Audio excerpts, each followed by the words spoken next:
जय गुरुदेव। मेरे मन में कुछ जिज्ञासा है गोरखनाथ पंथ के लिए आपसे कुछ जानना चाहता हूँ मैं। आप कृपा करके वर्णन कर कीजिए।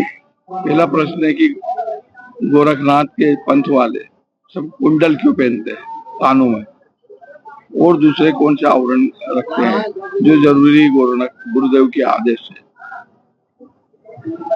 श्री गुरु गोरखनाथ जी महाराज की जय हो। अति सुंदर प्रश्न आपने करा है। भगवान मच्छिंद्रनाथ जब ध्यान साधना के अंदर लीन थे तो उन्होंने भगवान महादेव का एक अद्भुत और अविस्मरणीय स्वरूप का दर्शन करा था, जो पूरे विश्व के अंदर सबसे अलौकिक दृश्य माना गया है।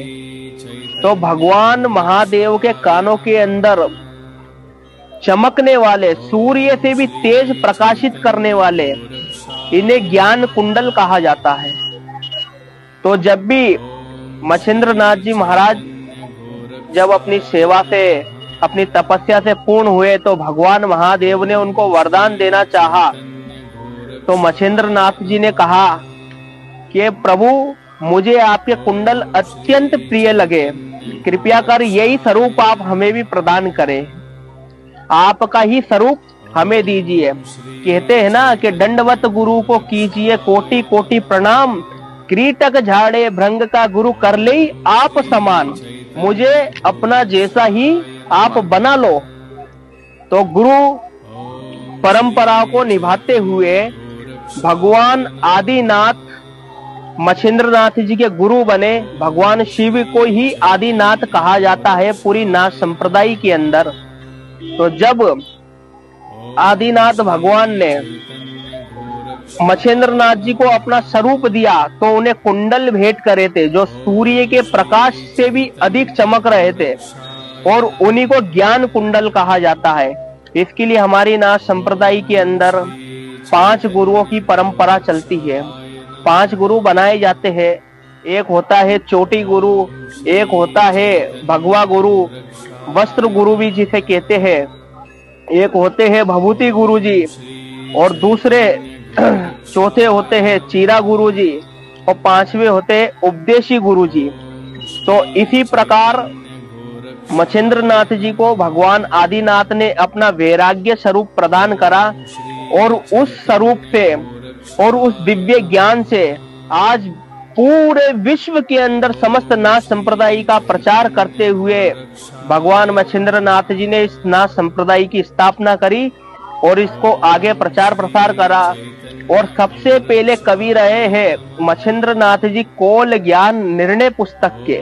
उन्होंने कोल ज्ञान निर्णय का जो ज्ञान पूरे विश्व को दिया, उसके बाद में अनेक और ऋषि मुनियों ने भी उसका अपने अपने हिसाब से लिखते गए और बनाते गए, परंतु उसके प्रथम कवि भगवान श्री मच्छिंद्रनाथ जी माने जाते हैं। और मच्छिंद्रनाथ जी माया स्वरूप ही है, वो माया के स्वरूप है, भगवान विष्णु का ही स्वरूप है।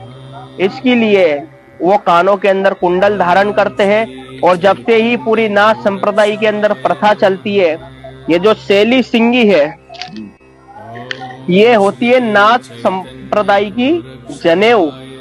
जिस प्रकार ब्राह्मण और पंडित पुजारी जनेऊ धारण करते हैं, वैष्णव अपनी जनेऊ धारण करते हैं, इसी प्रकार ये नाथ संप्रदाय की जनेऊ है। इसको कहते हैं नादी। जो नाद ब्रह्म उठता है कि सुनता कोई गुरु ज्ञानी, गगन में आवाज हो रही झीनी झीनी। जो आकाश मंडल के अंदर जो आवाज हो रही है, ओमकार नाद उठ रहा है, उस नाद का प्रतीक है ये कि हमको वहां तक पहुंचना है और उस नाद का श्रवण करना है। ये ब्रह्मा जी का स्वरूप माना जाता है। स्फटिक ये ब्रह्म का स्वरूप माना जाता है। रुद्राक्ष ये भगवान शिव का प्रतीक माना जाता है। मूंगा ये भगवान विष्णु का स्वरूप माना जाता है। और पवित्री ये पवित्री इसे माता शक्ति का स्वरूप माना जाता है। और जब शिव और शक्ति मिलती है तो यहाँ पर शिवलिंग का निर्माण होता है। तो आगे हमारी जो मूलाधार से जो कुंडलिनी शक्ति चलती है, उसे नागिन का स्वरूप भी माना जाता है, नागिन की जैसी रहती। वो जब चलती है साधना के द्वारा, तो यहाँ सहस्त्रार्थ में भगवान शिव विराजमान है चैतन्य स्वरूप में, शिवलिंग में। तो जब जाके वो वहां पर शिवलिंग के आजू बाजू में वो लिपट जाती है। इसके लिए गोरक्षनाथ जी ने अपनी वाणी के अंदर कई बार संकेत दिए हैं मानव समाज के उद्धार के लिए, कि वो उन्नति करे, आगे बढ़े। अदेशी देशी व देशी विचारी व अधिसीटी राशि व चिया, और पाताल की गंगा ब्रह्मांड चढ़ाई व तहाँ विमल विमल जल पिया।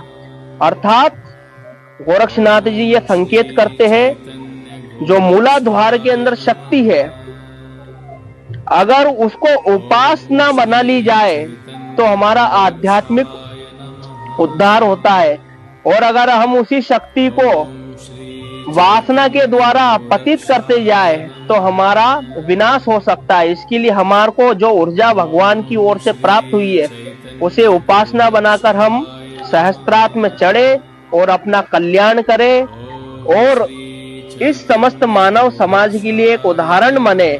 जिस प्रकार 9 नाथ 84 सिद्धों ने अपनी जमात चला के इस पूरे संसार का कल्याण करा है, इसी प्रकार महायोगी गुरु गोरक्षनाथ जी, योगी राज मछिंद्रनाथ जी और बाबा मस्तनाथ जी महाराज, इन महापुरुषों ने अपनी आध्यात्मिक शक्ति से इस मानव समाज के कल्याण के लिए कई ऐसे कार्य करे हैं जो आज हम भूले नहीं सकते। पूरे विश्व के अंदर हठ योग सिखाया जा रहा है।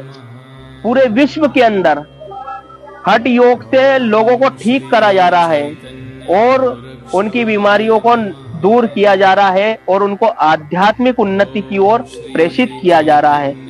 ऐसे ही नाथ संप्रदाय का ये छोटा सा वर्णन है। और नाथ संप्रदाय एक अथाह समुद्र से भी विराट है, जिसका इतना विराट अस्तित्व है कि हमारे शब्द कम पड़ जाएंगे, हमारा जीवन